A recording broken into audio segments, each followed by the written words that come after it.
माता। तो इसलिए आप देख रहे हैं यहाँ पे, जैसे प्रभु जी ने बताया कि कल्चर को प्रिजर्व करने के लिए गौ माता का सबसे बड़ा इम्पोर्टेंट रोल है कि भगवान से जुड़े रहने के लिए भगवान को जो भी सारी वर्शिप होती है उसमें से जो भी इंग्रेडिएंट्स मिलते हैं वो किससे मिलते हैं, गौ माता से मिलते हैं। तो हम इनकी सेवा कैसे कर सकते हैं, इनका दर्शन लेके, इनकी परिक्रमा करके, कुछ डाल के, ऐसा हमारा सिस्टम रहना चाहिए। इसलिए हमारी वैदिक स्थिति में कैसे पद्धति थी कि एवरी डे मॉर्निंग क्या पहले बोलते हैं रोटी निकलती है, जो गाय की रोटी निकलती है।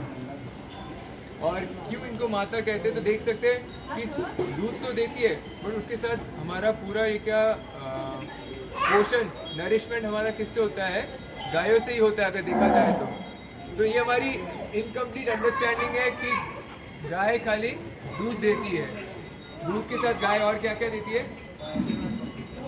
गोबर। वो गोबर नहीं है, गोबर है, वरदान।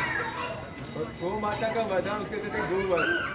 तो सबसे इम्पोर्टेंट चीज़ मैंने यहाँ पे फार्म पे सीखी, एक होता है फंक्शन, एक होता है यूटिलिटी। तो अगर मैं कहूँ मोबाइल का फंक्शन क्या है, कॉल करना, कम्युनिकेट करना, कनेक्ट करना, वो उसका यूटिलिटी हो गया। टॉर्च लाइट यूटिलिटी, कोई टॉर्च लाइट के लिए मोबाइल नहीं खरीदेगा, कोई कैलकुलेट करने के लिए मोबाइल नहीं खरीदेगा। तो इस तरह से बहुत इम्पोर्टेंट रोल है उसका, फंक्शन है गाय का। वैसे ही गाय का एक बहुत इम्पोर्टेंट फंक्शन है। तो कोई बता सकता है गाय का फंक्शन क्या है नेचर में?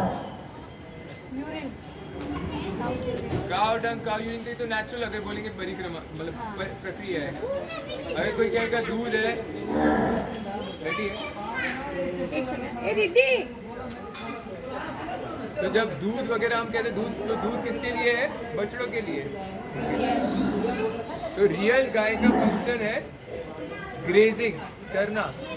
जब वो ग्रेस करती है, वो लैंड को पूरे ग्रेस कर सकती है, कृपा दे देती है, ग्रेस करती है। कैसे?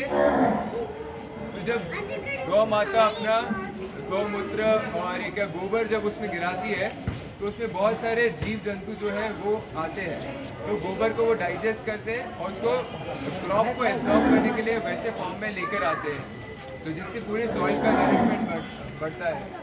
और बहुत जो आजकल हम लोग देखते हैं इतनी बारिश हो रही है बट फिर भी हम लोग कहते हैं कि ये क्या पानी की कमी है। तो क्यों होती है पानी की कमी? अगर फर्टाइल लैंड नहीं है तो पानी आता है, बह के चले जाता है, बट वो जब गोबर उसमें कंटेंट बढ़ता है तो उसमें क्ले पोरोसिटी बढ़ता है। तो खाली क्या जो सॉइल के टॉप लेयर में ही गैलेंस एंड गैलेंस, बहुत करोड़ों लीटर पानी ये क्या एब्जॉर्ब कर सकते हैं। और वो सब इसलिए हम देखते थे लोग ये क्या पहले बिना इसके क्रॉप लेते हैं, फर्स्ट क्रॉप, सेकेंड क्रॉप है, एक क्रॉप से ही अपना ये क्या सब कुछ अच्छा उत्पादन कर देते थे। तो ये सबसे मिसिंग फैक्टर है।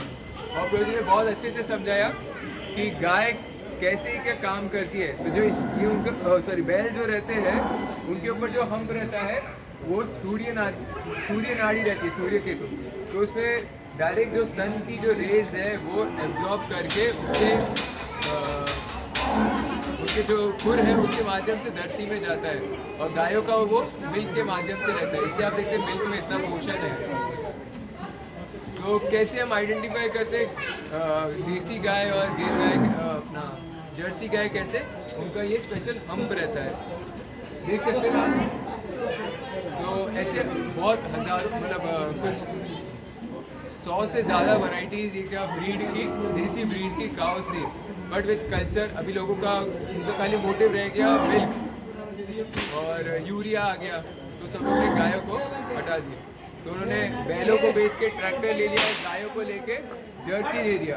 उनको कल्चरल अंडरस्टैंडिंग नहीं रही या पूरा साइंटिफिक अंडरस्टैंडिंग नहीं रही, तो ये खिलवाड़ हो गया हमारे कल्चर के साथ और नेचर के साथ।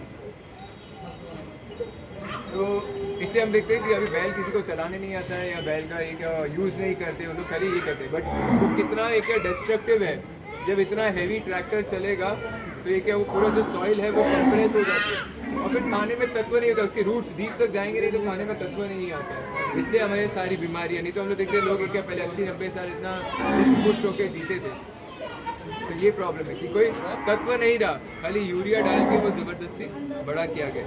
बट जब नेचुरल इससे करते हैं तो उसमें रियल तत्व आता है। तो इसलिए गाय से हमें जुड़े रहना चाहिए। अलग अलग काव प्रोडक्ट्स हम लोग लेकर या रेगुलरली आके यहाँ पे या दर्शन के माध्यम से ऐसे जुड़ सकते हैं। तो अलग अलग सेवाएं हैं, फोक सेवा है, सुरभि सेवा है कि मंथली आपको कुछ कंट्रीब्यूट करना हो, और ऐसे अलग अलग है। फोक में मंथली 1000, 2000, 3000, 4000 अलग अलग कैटेगरी में है। और सुरभि सेवा है जिसमें आप 100 रुपीज़ से लेके 500 मंथली एक ऑटोमेटिक इसमें कंट्रीब्यूट कर सकते हैं। तो माता जी ने अरेंज किया था गाजर के लिए, तो वो अवेलेबल हो जाएगा। फिर आप लोग सब लोग पिक कर दें, सब लोग आ जाएँ तो फिर क्या, तो जल्दी से आप ये कर लीजिए। फिर क्या तुरंत ये क्या प्रसाद अवेलेबल है, रेडी करवा देता हूँ मैं। तो अभी आप गाजर खिला के और स्टॉल में से किसी को कुछ लेना हो और कुछ किसी को डोनेशन करना हो तो मैं किसी को यहाँ पे भेजता हूँ।